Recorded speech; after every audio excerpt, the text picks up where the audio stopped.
think being a bloke is, how do I express myself? There is sort of a looking down on women. Eating issues is just one way. Talking Life with Peter Janetzki. As the kids get older, there's a greater need for dad's involvement in their life. Talking Life on 96.5. G'day, I'm Peter Janetzki and welcome to another Sunday night of Talking Life. I hope that you're enjoying the winter's rain.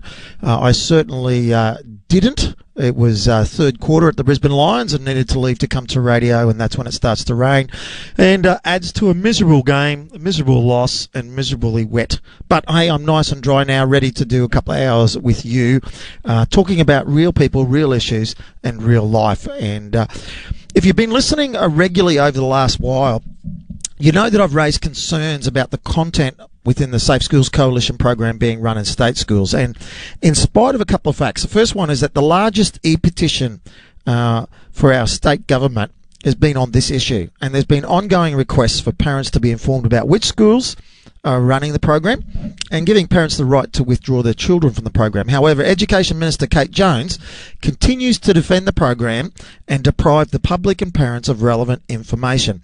Under freedom of information, it was even blocked. Now, here's the thing that really gets right up my nose, which is the hypocrisy. One complaint about religious instruction by Windsor State School Principal Matthew Keong early last month resulted in Education Minister Kate Jones ordering a review of the Connect program in schools. Now, I'm going to quote from Brisbane Times what she said. The quote is, Minister for Education Kate Jones said the material was highly offensive.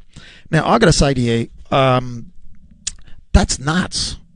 You know, it's clear to me that the political left are pretty okay or keen to promote worldviews of rainbow sexual politics under the banner of tolerance and acceptance and diversity.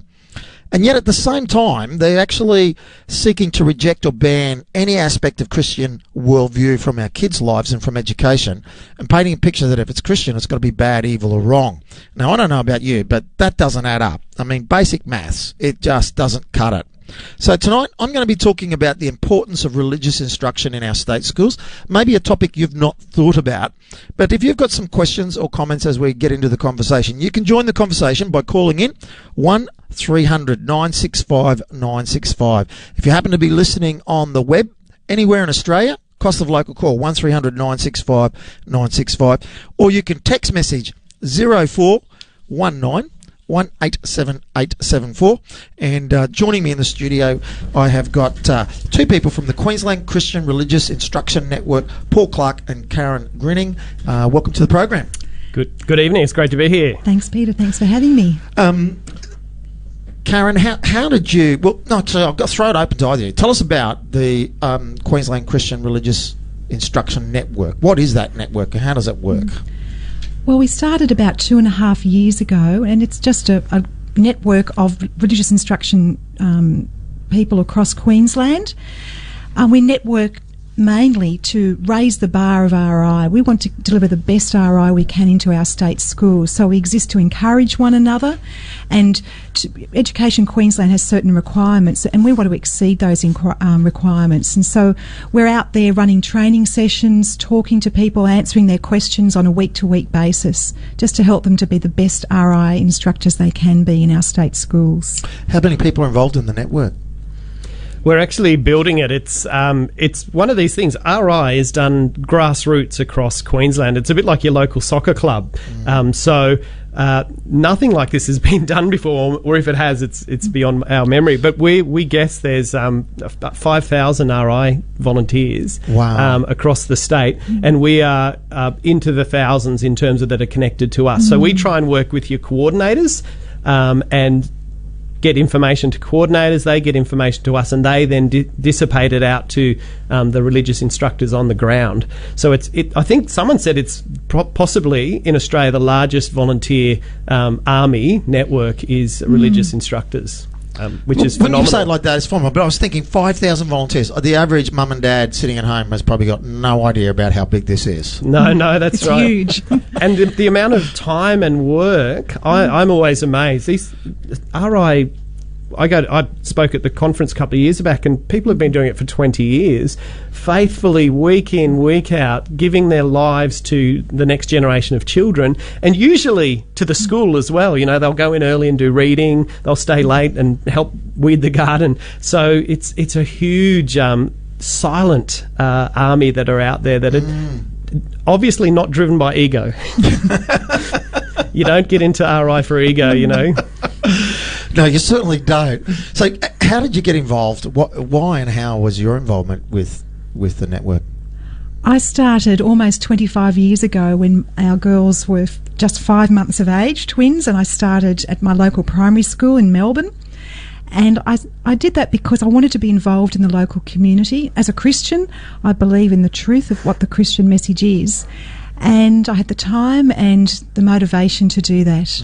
And now I've been an RI instructor in Queensland since my 20th year. Wow. So, I actually started being an RI person at the age of 18 and made a whole lot of mistakes. I can tell you about that later. But the network itself, like I said, I happen to have a particular set of skills that happened. I was a youth worker for a number of years. Then I was a high school teacher, and I did training with teaching comparative religion in high school.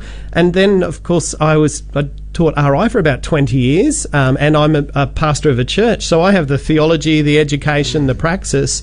And so when this network was forming, because I spoke at the conference a couple of years ago, I said, hey, look, I'm happy to just be part of this. And because I've done a bit of media, I'm the At the Top guy on 96.5. I said, if you ever need someone to talk to the media, I'm happy to do it. I didn't think it would happen. So, because like RI is such a gentle, under the radar thing. Which is a surprise why it's been in the media, but more on that in a moment. Tell us about the history of religious education, religious instruction, because I mean, back when I was a kid it was called RE, and now it's religious instruction, but give us the history in Queensland schools or in even Australia. Well, just around the name first, across Australia it's called different things as well, and that's why sometimes in New South Wales it's special religious education and things, but in Queensland I'll actually go back because it's a beautiful and an inspired system that we have in RI. We in Queensland, we don't realise how amazing it is. If you think about the history of the world, for 95% of the time, there's always been a powerful leader who has told everyone else how to think.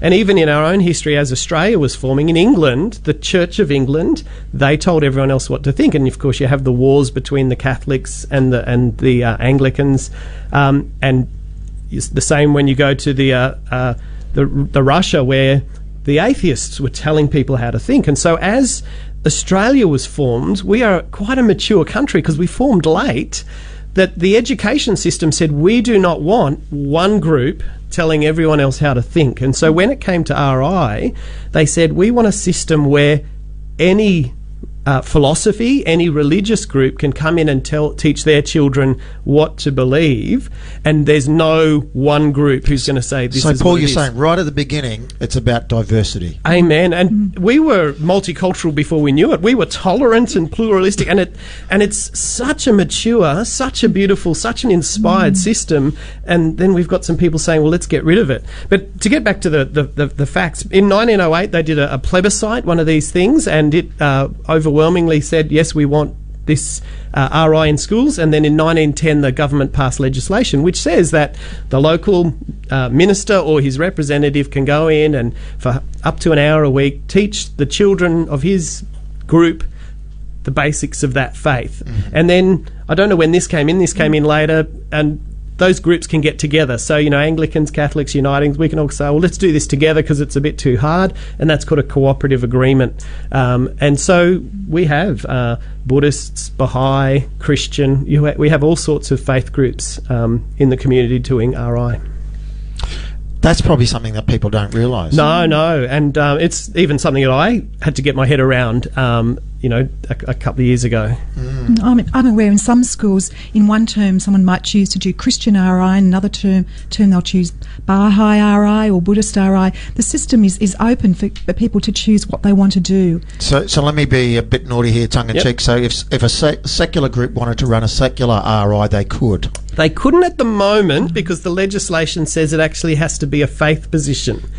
But that would actually be one of the things that I'm quite open to personally. Was saying in New South Wales they run an ethics course. Yep. And for me, for the kids, the small but growing number of kids who end up nowhere, for me that's a great option to say, well, let's run an ethics course for those guys the same way that RI runs, and then you won't have a few kids sort of sitting in the library doing homework or reading or those sorts of things. That would require a change in the law, but I don't think the churches would be against that. And the reason I was tongue-in-cheek about it was, in one sense, is that because I know secularism is not considered a faith organisation, but if I actually take an approach of worldview, it's a very clear worldview. And if I want to quote some of the best therapists and philosophers in the world, your worldview is your religion. Yes, and that's why I suppose it would have to be an argument with the government to say, well, hang on, we do have a faith view, it's just a non-faith view. It's probably just an anomaly of the law. Yeah. Because back when they wrote it, that's what was happened. Yeah, atheists. The Christians were called the atheists because we didn't believe in the pagan gods. But the secularists absolutely have a position, and what they're trying to do, from my perspective, is impose their position on all of us. The current system allows for diversity. Everyone is free to choose what they want to do. If you want to enrol your children into Christian RI, there are freedoms there that allow that. And if you don't want to opt your children to any religion whatsoever, that exists as well. What we don't want to see is coercion of one person's beliefs over another, and I think that's what the secularists are trying to do. They have a particular worldview, and they're entitled to that, just as I have my worldview in Christianity. And I don't want parents who currently have the right to enrol their children into RI to lose that freedom. And the criticism about RI is that it is coercive because, they're not allowed to proselytise or I forget what the other term was. But does it have it up there? Solicit. Solicit, that's the word. Thanks, Paul. Yeah. To solicit kids, where it's about that sense of the coercive non-choice. Yeah, and unfortunately there's a bit of, misinformation, and you hope it's not on purpose, but it seems to be, where because RI is not well understood, you can very easily feed information that, this is all the RI being run is Christian and kids have to go and therefore they're being coerced into this. But it, as I say, if it's like taking a football analogy, well, you can either go in the league class, the AFL class, or the soccer class. And if I'm in the league class and my coach says, hey, go for a run, that's not coercion, that's part of the process. If the league coach went into the soccer class and said, hey, guys, come over here, come and learn league, now that's the coercion, that's the proselytizing. And so it's a bit rich for groups to say, well, here's all the kids whose parents have opted them into the Christian class, who are being told the gospel, say, hey, we want you to think about what it means to follow Jesus. Oh no, we're coercing kids. You sort of go, huh? And as I was reading that, Kate Jones said that some of the material is highly offensive, and so the example that was given was that, people are sinners and they need to turn to Jesus, and she said that's offensive. And I mean, I don't want to be an apologist for Kate Jones, but we know that the anti-RI groups are sort of taking, quotes out of context of the Connect material, sort of ringing up Kate Jones saying, oh, what about this? And Kate is making, I suppose, off-the-cuff statements. Yep. So I'd probably want to defend Kate and say it's more the problem with the anti-groups.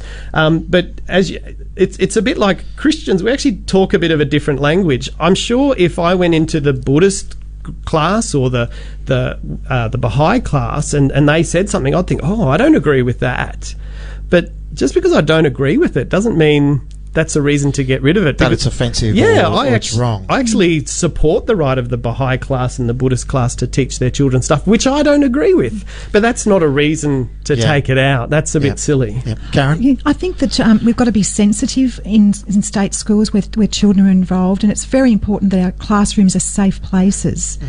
But at the same time, when kids are looking at television at night, they see trouble in the world, they see trouble overseas, and they know that there's trouble in our country too, and they see trouble in the playground with kids fighting each other, and in their classrooms and their families sometimes, sadly, and even in their own hearts, they know that they're not perfect. And any classroom teacher, I'm sure, will know that the kids aren't perfect. And what at the Bible text is what the curriculums in RI, Christian RI, are all based upon.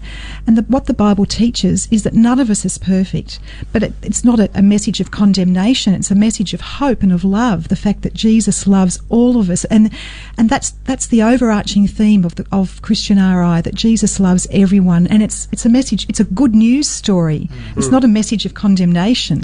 But there are people who want to paint a picture of that, either because that's their worldview is, hang on, whatever. Or, and my hunch is, as a psychotherapist, counsellor, I wonder if they've actually had some really bad experiences. Now they want to project that onto the rest of the world. There could be multiple reasons, but we don't question people's agendas. RI's being under the scrutiny about an agenda, whereas what about these people who are actually saying, no, what about their agendas? I want to level the playing field a little bit and go, actually, we've got a long history. There's actually compliance requirements with Ed Queensland. I know that. Yes, absolutely. Back a long time good. ago, when I worked for SU, that one of the programs, which was an education department approved program, was Christian Option, and so I talked with the guys who you needed someone to fill in or do some stuff with them, because the guys teaching it, like myself, were all registered teachers. But there were very clear guidelines about it. But it wasn't like the picture of that. We're out to blackmail or coerce or brainwash kids. And unfortunately, that's what comes across with the anti-RI. They'll pick something usually out of the teachers. Here's the teacher's notes. We're going to talk about sin and salvation, but that's not how you deliver it. Yeah. I know. When I've got baptism families coming to me, I say, we all go outside and do our job, and we come home dirty, and so we need a shower. And so, as Christians, we believe just by living life, we make mistakes, we do things that are wrong, and it's actually, we are troubled by that. We don't want to be someone who's left bad relationships behind, who are hurting other people. And the gospel gives us a way to deal with that, to say, hey, God, I'm sorry about this. I don't want to live that way. Can you forgive me? And then there's also the imperative to, if you can, go and make up with those people as well. So for me, that's great news. If I'm a kid and I've done something wrong, I've called some kid a name or that sort of thing, and I feel bad about this, the gospel is actually good news. It's easy to throw stones from outside and sort of try and be destructive, and that's what we seem to get. Here's some quotes. There's something like 500 Connect lessons. If you troll through, you're going to find some quotes that you can take out of context and make look bad. But be constructive, especially when you don't have a Christian worldview. It's a bit like me going to American Gridiron and say, why do they throw the ball forward? That's wrong. You got to throw it backwards. What's wrong with these Americans? They don't know how to play football. You can't play football with headgear on. No, that's right. Helmets. It seems to me there hasn't been much effort to understand Christianity at all, or there's a bit of mischief making here. Let's throw some quotes. More on that in a moment. Tonight I'm talking about the importance of religious instruction in our state schools. Maybe you got a thought, comment or question. You can be part of the conversation. 1300 965 965. Text message 0419 187 874. Wayne is joining us. Hello, Wayne. Good day, Peter. Enjoying the show. Great work you're doing. Thanks, just mate. On this whole RE picture, this is not the first time the secular society have tried to kick out RE. In Mr. Beattie's reign as Premier, in the later stages, they were trying to kick it out, and I ran a very successful program of defending our right to have RE on 4BC program with John Miller. His sadly's passed away since then, but he actually got the Premier, Peter Beattie, on, and to his credit, we raised this issue, and Peter Beattie said no. He said RE is not getting kicked out. So, the Labor Premier could see that this was important to keep in. Now, I taught RE myself for over 20 years, and I remember one case of one young guy who was a little bit up and down in his emotions and his behaviour, and at one fete some years after finishing grade 7, he came up to see me and told him how he'd got in with the wrong crowd and he'd tried drugs and that sort of thing, but he proudly said how he was off them. See, one of the foundations of teaching kids about their relationship between God is how much he loves them and how much he values them, and it puts values in their life. And I believe it was this whole concept about that they are a valued individual that helped him to bring himself out of that scenario. So wouldn't it be a wonderful thing if we could wake up tomorrow and suddenly find out that a lot of these people who mess their lives up on drugs had this foundation to be able to get out of that horrible quagmire. And Wayne, you trigger a thought for me. C.S. Lewis, he said that, the remedy to bad philosophy or bad theology is not no theology or no philosophy. He said the remedy is good theology and good philosophy. Yep. And if we're going to talk about values-based education, it's a buzzword that's around in some education circles. But the question is, where do values come from? If you're going to ask, it actually comes from faith. It comes from religion. I can understand why they'd be upset at some of the Connect material, because it talks about things like the 10 Commandments. Do not lie. And we just look at our recent, the lies that were told about in the federal election and also even in the seats of power in the Queensland government. That it's underway that they're offended by some of the Connect material, but our own laws tell us you cannot lie. If you lie in a court, it's perjury and 7 years jail, but because you're a parliamentarian, you can get up there and lie. So I can understand why they'd be offended by some of the stuff from Connect. It's great to hear your story, Wayne. We did know that it's been tried before, kicking it out, but we didn't know any of the... we know a few of the people who were around then, so we'd probably love to talk to you afterwards about how it went. Sure. Anastasia Palaszczuk, she's also given a commitment to the heads of churches that RI's here to stay. And RI is actually not going anywhere. It's written in the law that the government would have to change the law, which would take more than just... because it's a hung parliament, it's not going to happen. This is more about a particular program, and it's probably more even about a particular school, what's going on there. But it has brought up that there's anti-RI groups. This was like their first foray into trying to, I suppose, push a domino and hope it all falls down. And because, like I said, RI people aren't in it for the ego. They're low-key people. And I think for a while they thought, we're going to get away with this because no one's standing up. And that's why we, as the CRI network, said, hang on, we've got to talk about this, because we're not a lobby group. We're not a group who have expertise in the media and those sorts of things. We're RI teachers as well who said, hang on, someone's got to say something about this. Yeah. And now we're facing this. Karen? Yeah, the situation as we see it is this is just one school, isolated instance. Across the state, we've been told by Kate Jones, it's business as usual for RI. Connect is in use in hundreds of state schools across Queensland.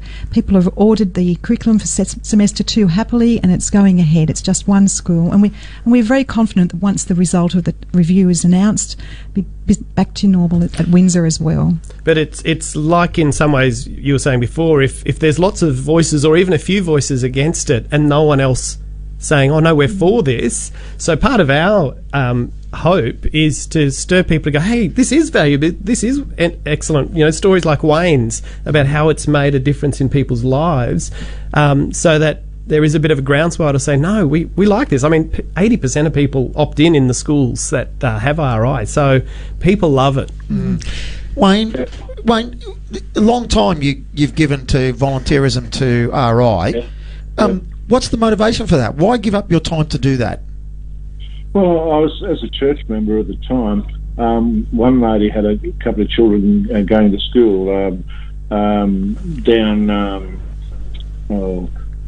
I could say the it doesn't really matter, down at Runcorn School. And so I started teaching there, and that was only one of the schools I was teaching, because at the time there was not too many RE teachers in some of the areas. Some weeks I'd be teaching at 3 or 4 schools and up to 500, 600 or more children. And at one particular school, a little bit further down, the principal came to me one day and she said, Wayne, she said, could you just lesson today? There's been, and this was an area where there was a lot of different cultural groups in the school. she said one parent from one child has threatened the parents of the other children with their lives, and she said, so could you do a message in there? And so, of course, I changed my message into forgiveness and appreciation and all those sorts of things. But one of the lessons that was the most popular, because at the end of the year I would always ask the children, particularly grade 7 children, which was their favourite lesson, and probably at least 60 to 70% of them would say the lesson of Martin Luther King on I Have a Dream. Mm-hmm. So we're talking about teaching children things about multicultural, which I don't like that term because there are many races together. But the thing is, it's giving children some inspiration from a man who came from a different ethnic background to them from across the world, but had a powerful influence. Mm-hmm. And so there's so many of these underlying values that help children change their thinking at that early age, and this is just not enunciated enough, I don't think, out in the press. So congratulations to your guests who got all the RE teachers together, because you just extrapolate that those 5,000 RE teachers, each of those would probably be connected one way or another to 1,000 people. That's 5 million. That's more than our population. So we could have a very strong political portfolio, and I think we should look at doing something about that. Karen for PM, is it? Oh, no. Hey, Wayne, thanks for ringing in and being part of the conversation. Bye. By Talking Life, I'm Peter Janetzki, and we're talking about RI, religious instruction in our state schools.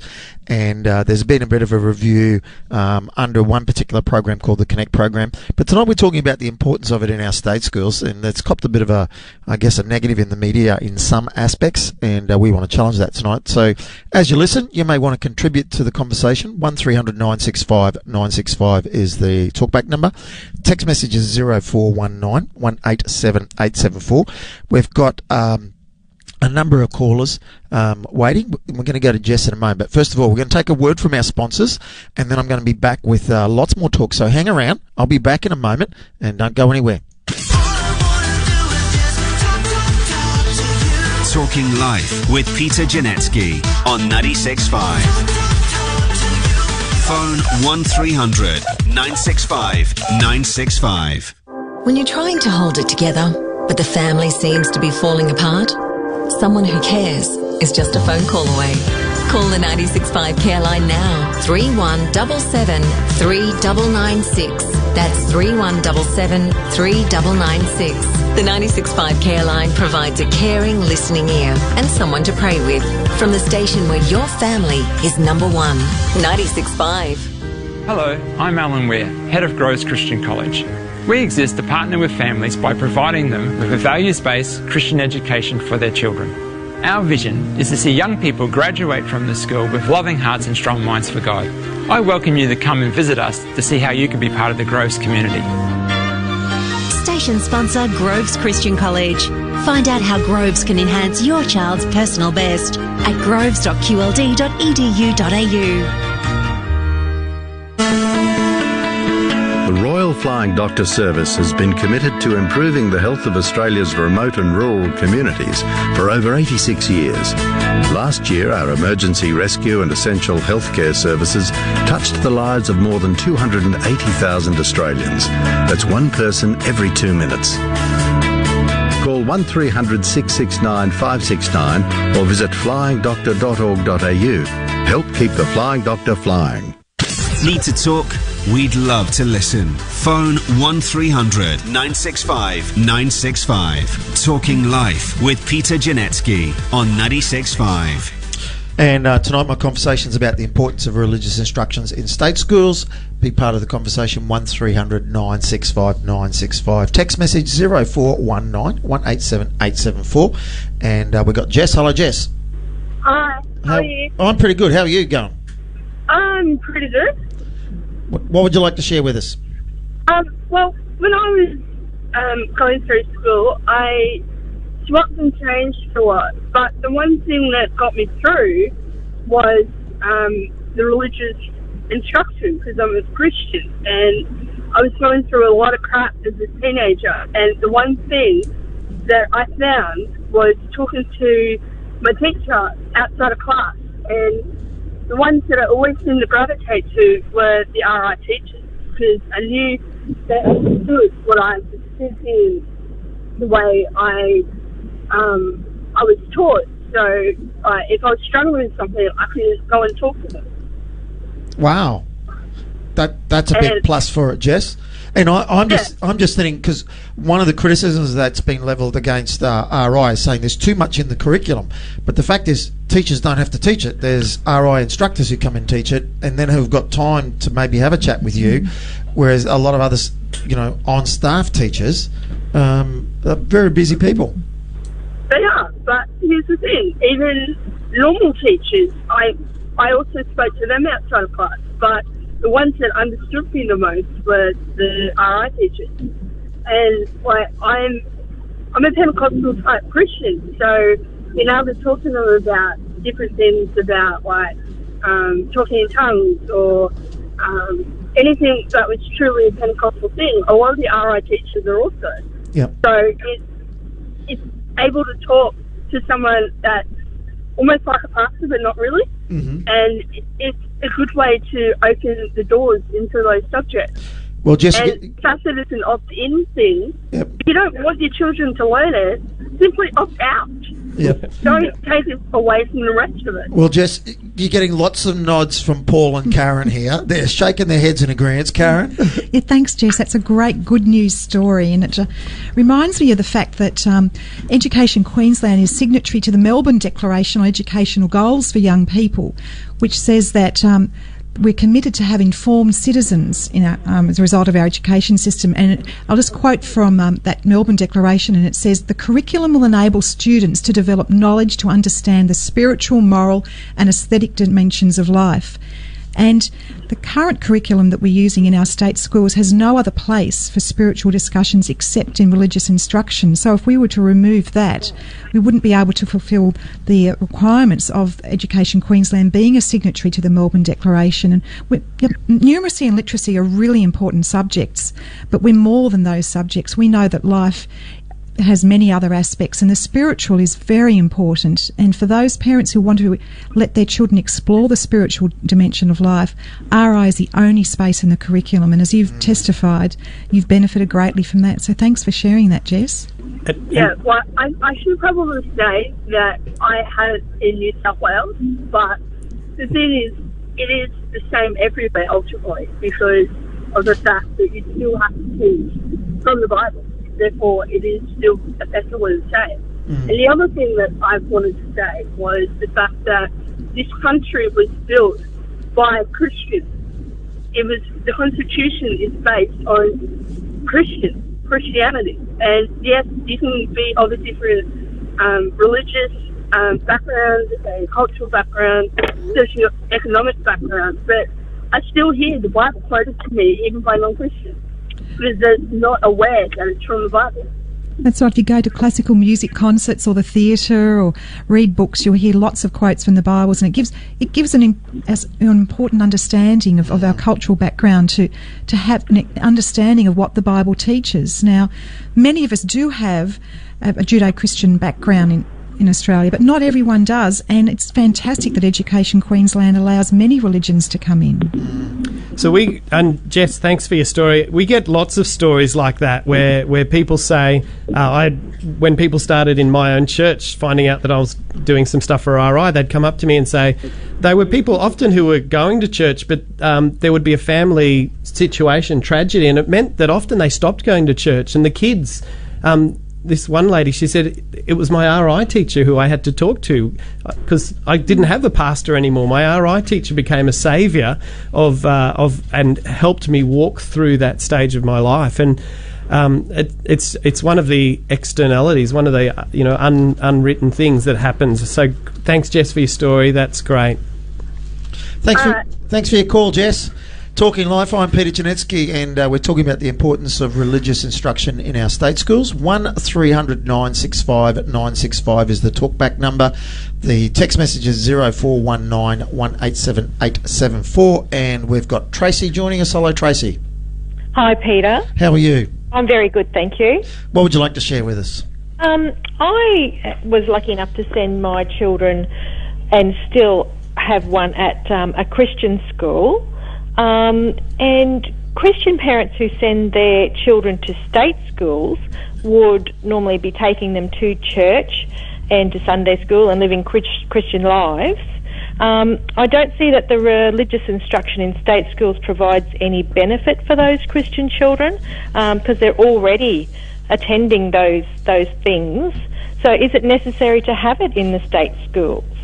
That's a good question. Yeah, no, it's a good question. It's one that we get. There's actually a bunch of answers to that. As we just heard from Jess and the lady I was talking about, it was actually when their families went through a crisis and the church wasn't there that RI stepped in as a filler. And so there's that aspect of it. The other thing is that there's a whole lot of people who don't send their children to church, don't go to church, but they actually want their children to have a Christian grounding. It's a bit like how many Australians do sport or music or even art. They don't take their kids to the sport on the Saturday, but they want their kids to learn sport in school. We don't take our kids to a music class on the weekend, but we want our kids to do school. It's kind of the Australian way to do religion. Now, I'm a pastor and I think, I wish they'd bring them to my church, but I've sort of come to terms with this is actually the Australian way that we do our faith. We think, I don't want to get over the top on it. I'm not going to, or I can't go to church. There's actually, I've got families who say we can only get here once a month. And so RI becomes very important. They can't afford to send their children to private schools. And so RI is actually one of the lifesavers for them. And the fact that 80% of parents are opting in, even though 20% might only be going to church, says there's a huge number of Australians who say, we still want this, or Queenslanders, we still want this for our kids. It's important. It's actually how we do our faith. Okay, yeah.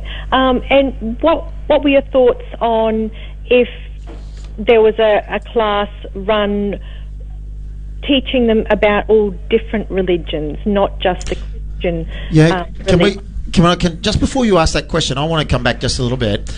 Karen highlighted the importance of spiritual or faith development in children, and contemporary education is very clear about developing whole children. And so therefore in our state system, where is the aspect for spiritual development, of spiritual awareness? And in the therapeutic community, particularly when we're dealing with complex trauma areas, is that there's overwhelming research coming out now, the importance of spiritual life and attending to the spiritual life as part of the healing process. And when they say spiritual life, they don't mean a particular faith. They just mean spiritual life. And in fact, I've quoted Dr. Roger Walsh's, which is a meta-analysis of all the researchers on mental health and lifestyle. And one of the 8 points that he highlights for mental wellness is religious involvement. Right. So therefore, is that the question back is, well, do we want our classroom teachers to do spiritual development for our students? And I would say that the teachers' union would probably be going, no. And so therefore, the only space we have for that in our state schools is RI. Right. And the children, the parents would have to have their parents opt in for them to undertake that. So if they're not Christians, they probably wouldn't. Would that be right? Absolutely. If you opt out, then you don't go, and that's the way it is. You have to actually choose to go or not go. There are, like we said, there are other faiths as well. It's not just Christian. So you can go to a Baha'i class or a Buddhist class if they are in your school. They're not in it. Every school, it's reflective of your community. If you've got a large Jewish community, very good chance you'll have Jewish RI at your school. The comparative religion stuff, we're actually all for comparative religion. I was trained to teach it, but it's the educationally inappropriate in primary school. It's a wonderful course in high schools, and it's actually the Christian schools that do it in the overwhelming majority. But comparative religion, it's a bit like, going back to my football analogy, getting your year 1 or 2 students to say, well, we're not going to learn about football, we're going to compare Aussie rules to soccer and a league, and these kids have never kicked a ball. So how can they compare it? And the studies, and you go to Bloom and Piaget on child development, and the big guru in this area is Westerhoff, and he talks about child development and faith. And in the primary school years, the big things are experience and belonging. Children fundamentally need to experience and belong to the faith of their family or their community for identity, for security, for stability, for self-esteem, and to ground their morals. And so that's really, really important. And once the kids have done that in primary school, once they've sort of learnt their own story, as to put it, then they can actually compare something. They have something to compare, and the best way to start comparing it is to compare it to their friend who goes to the temple and say, well, what do you do and what do we do? But to put that on primary school children is actually educationally inappropriate.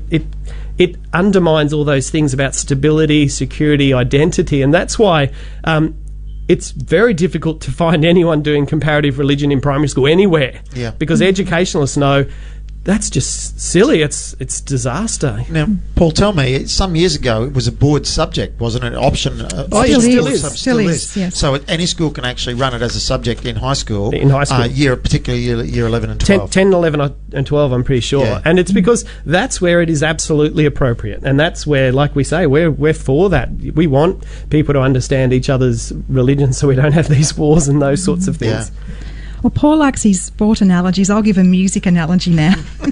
And when my girls were little, decided they could learn a musical instrument. I'd learned an instrument for a little while when I was a child in primary school and stopped for various reasons.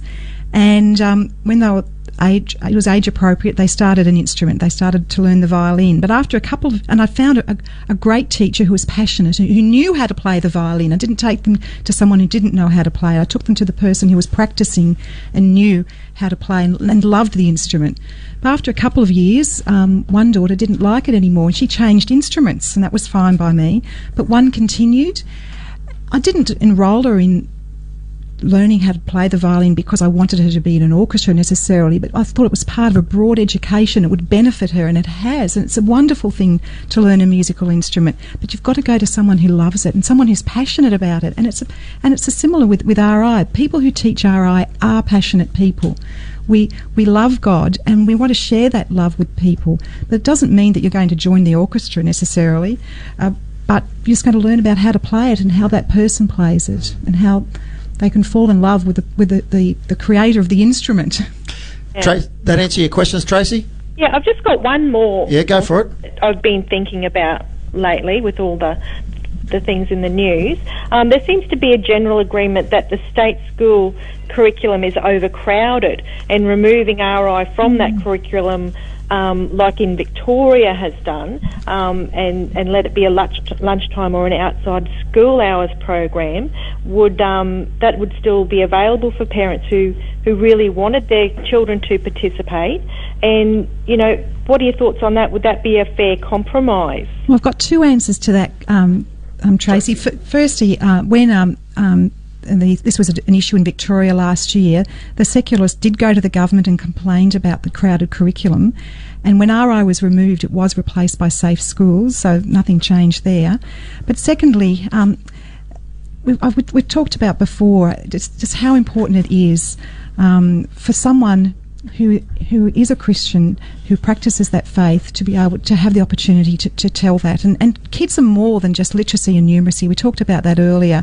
There are important aspects of life like sport, art, social sciences, and religion is part of that, but it's the one area of the curriculum that's not compulsory.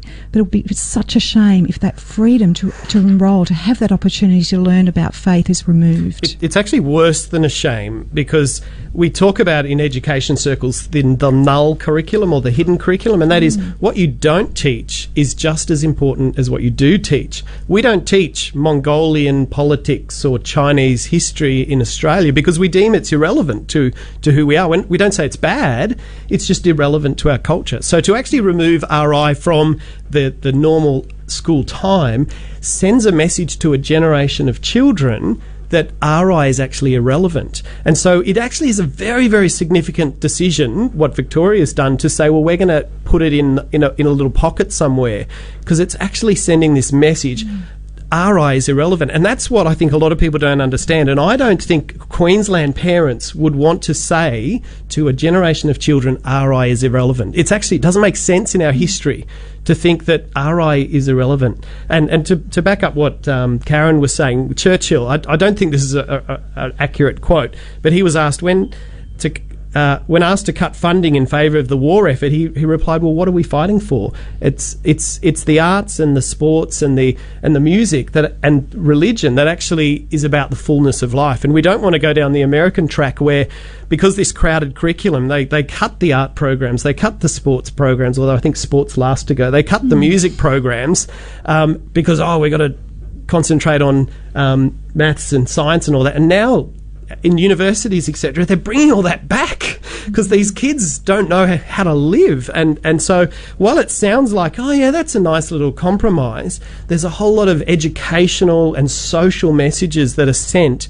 when we put RI in the corner. And Victoria's actually coming to grips with that, because Victoria's decision was really a political decision. It wasn't an an educational decision.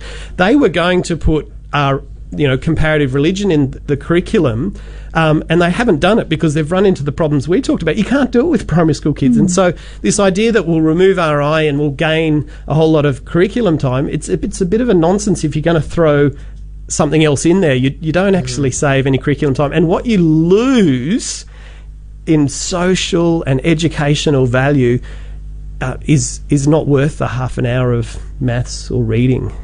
Tracy, I at the end of the holidays I did 5 presentations to 2 different groups of teachers, and one of the comments I talked about is that the crazy at a governmental level is that we keep putting into the curriculum but we never actually review and take out. Secondly is that quality education has got very little to do with curriculum. Quality education has got to do with relationships between teachers and students.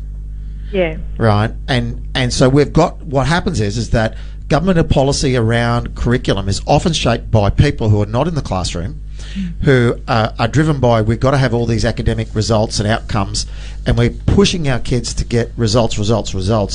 And then, you know what, they might have great knowledge, but they might actually totally crap at relationships.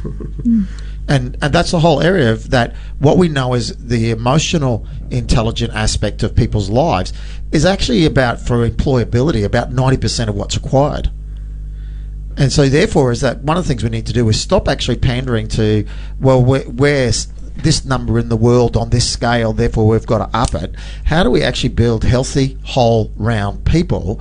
And there's a different curriculum discussion that needs to happen in our country, and it's not on the agenda yet. And certainly when I talk to teachers, the overwhelming comment is teachers are nodding their head going, yes, because they know that in the classroom. Karen? The last point I'd like to make to you, Tracy, is that the curriculums that we are using are educationally sound. They've been written by professional educators with postgraduate qualifications in curriculum development, and they've been in the classroom, and they've been road tested and checked by academic theologians. They're not just Mickey Mouse curriculums. They're good curriculums, and they fit the key learning areas that are required by Education Queensland. Does that help, Tracy? That does. How many programs are there? How many Christian programs are there? There are 3 main programs, and Connect is just one of them. Oh, okay, right. What are the other 2? Access Ministries is one, and God Space is another. Okay, right. And so the one we're hearing in the media about Windsor State School is the Connect program. Connect, right. Okay, and as Paul said earlier, is that it's easy to take stuff out of context. And one of the questions, and I'm going to read this question while we got you there, Tracy, a question for Paul and Karen. Do you think that teaching very young children about sin might have a bit of an image problem in our society? I think it does, and I think most RI teachers probably wouldn't even use that word in very young classes. I know, you'll find it in the teacher's handbook, but often, we talk about your faults or your foibles or getting, making mistakes and all those sorts of things. But it does. But if you think about it, the Christian message is essentially this: we are nothing in the grand scheme of things, but we are something to the grand schemer. And for me, that is a message that puts our self-esteem high. It puts our ego, down, but puts our self-esteem high. The alternate message, if you take God out of the question and only have a scientific worldview, is we are nothing in the grand scheme of things. And that's where it stops.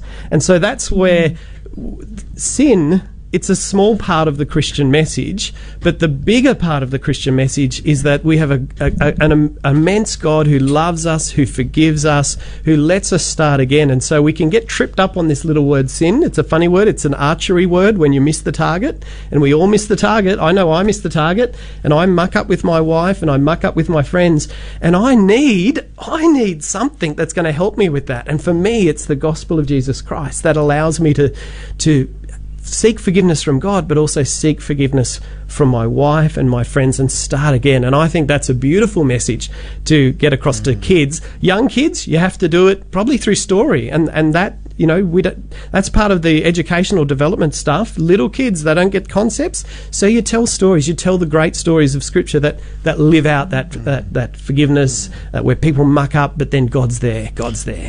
That help, Tracy? It does. Thank you very much for your time. Thanks for being part of the conversation. This is Talking Life. I'm Peter Janetzki. We're talking about the importance of religious instruction in our state school. And Paul, as you were just talking about forgiveness there, I made a note.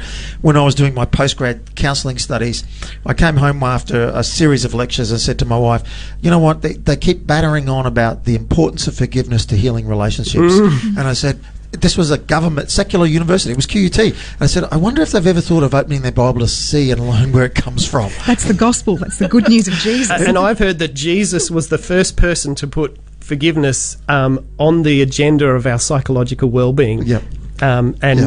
Jesus has done some amazing things. He has.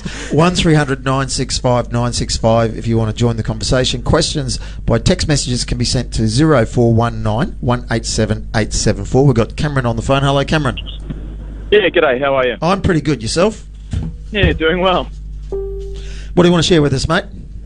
Look, I guess following on from where Tracy was, I've been a teacher for around 25 years, and I guess to keep it nice and vague, up in North Queensland in a certain place, I guess, in a state school system, one of my secular heads of department did some research because there was the years going through that school, it was a fairly violent environment. And so, we're talking about bullying and all that sort of stuff that goes on. In this environment, there would be 3 fights a day, 3 fights a lunch break, and so it was a really it was a tough school and a tough school to teach in, and a tough environment. Well, that year finished, and the next year came in, and there was a complete change in the students, and this didn't go unnoticed. These kids were calmer, they were more at peace with themselves, more at peace, and there just wasn't the fight within that age group. So one of the department leaders went to the feeder schools and asked the principals of those feeder schools, what have you done that is so different? Have you changed the curriculum? Have you changed the what you're teaching? What has what's the difference been? And they said, we haven't changed anything. The only change that has been made in the last 12 months is that this year we introduced, or we allowed, the Christian churches in the area to bring RE teaching into our school for the first time. And so they were able to get into grades, I think it was 6 and 7, and then they extended it down into the lower grades. And he said, well, whatever you're doing, don't stop. Because it's just an incredible change came through in the behaviour of the kids, in just their constitution of the students who were coming into that high school. And so there was a significant change, and it had nothing to do with curriculum. It had everything to do with, and this is a secular boss, I've got to stress, he was not a Christian, he was not a church-going man at all, and he found that through his research, the difference in the psyche of the kids was the RE teaching that was being done there. Wow, that's a great story. Yeah, mate. I wish we had the documents on that. Yeah. Unfortunately, it was just a case where he went to the principals of the feeder schools and checked it out, and they all said the same thing. Look, we've just allowed these couple of churches to come in and teach RE in our schools, and they noticed a difference as well. Just the kids were different. And you can stay online and tell us the name of the school later. Sure. Yeah, no, it was a pretty tough school, let me tell you. It was a tough place to teach. Yeah, but great outcomes. I taught, I was in North Queensland before I came down here to Brisbane, to Redcliffe, and I taught in some pretty tough schools. I actually sent my kids to pretty tough state schools, and what I really valued was they had some great teachers at these schools who had taught there for many years and were so dedicated. They didn't sort of get there, cut and run. They were part of it, and me coming in to teach RI, I'd teach some lessons, and I'm a high school teacher, I'm a male and all this. I'd come in and teach some lessons and I'd think, whoa, gee, I just got through that. And the classroom the classroom teacher would say to me, oh, you do a great job, you do a great, and I'm thinking, really? I feel for you.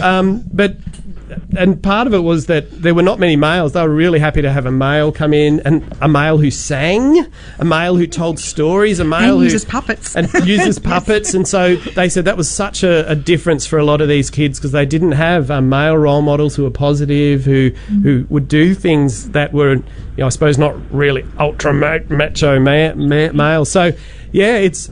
You, sometimes as an RI teacher, you don't think you're making a lot of difference, so it's great to hear stories like Cameron, and often it's only 20, 30 years later when you bump into a kid who's now grown up in the street who say, you don't know what your little lessons meant to me. And so that's why I think our religious instructors do what they do. What I hear you saying, Cameron, is that there are kids out there who are hurting, that there are needs in our communities, and that RI is offering hope, and that is the good news of Jesus. And you're saying it actually makes a difference, and that's fantastic, and we know it's true. And so thank you for sharing that. Yeah, absolutely. I mean, the majority of these kids were not going to church. The church was coming to them, and isn't that the message of the gospel?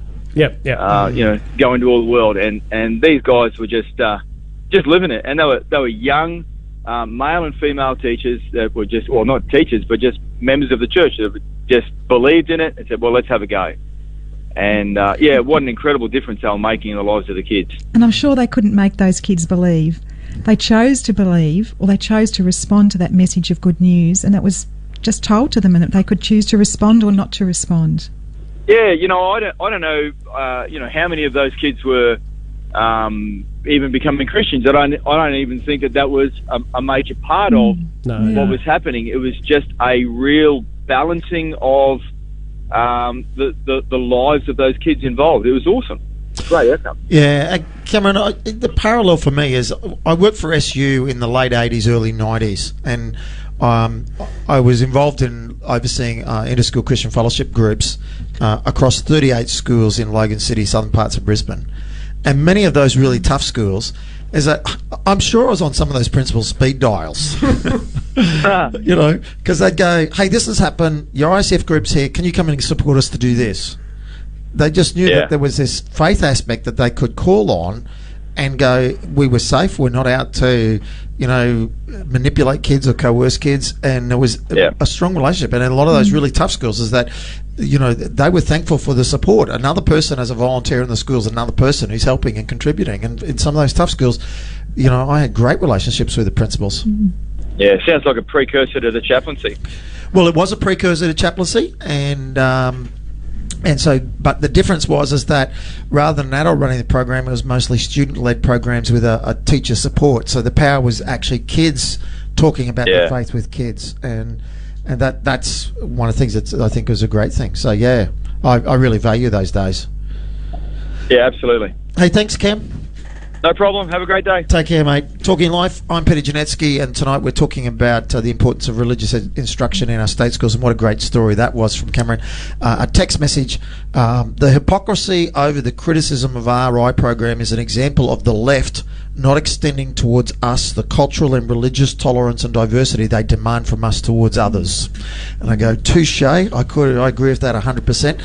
I'm going to take a word from sponsors. When we come back, we're going to talk with Jen. Maybe you've got a question or a comment or a thought to contribute to the conversation. The number is 1300 965 965. Text message is 0419 187 874. A word from our sponsors. I'll be back with more talk in a moment, so stick around. Talking Life with Peter Janetzki. It's talkback for the real world. Phone 1300 965 965. When the struggles of life overwhelm you, And every day is a battle to keep going. Someone who cares is just a phone call away. Call the 965 Care line now. 3177 3996. That's 3177 3996. The 965 Care line can help answer your questions about God and faith. From the station where your family is number one. 965. Your home. I bet it's insured. Your motor vehicles. Insured. Your... Oh, lunch. Probably not. Of course, your most valuable assets are insured, but what about you? Your life and your ability to earn an income should be protected, yet only 1 in 10 of us actually do so. Talk to John Bellis and the team about protecting your income on 3396 4204. Station sponsor John Bellis, authorised representative of Financial Wisdom Limited, AFSL 231138. Now, could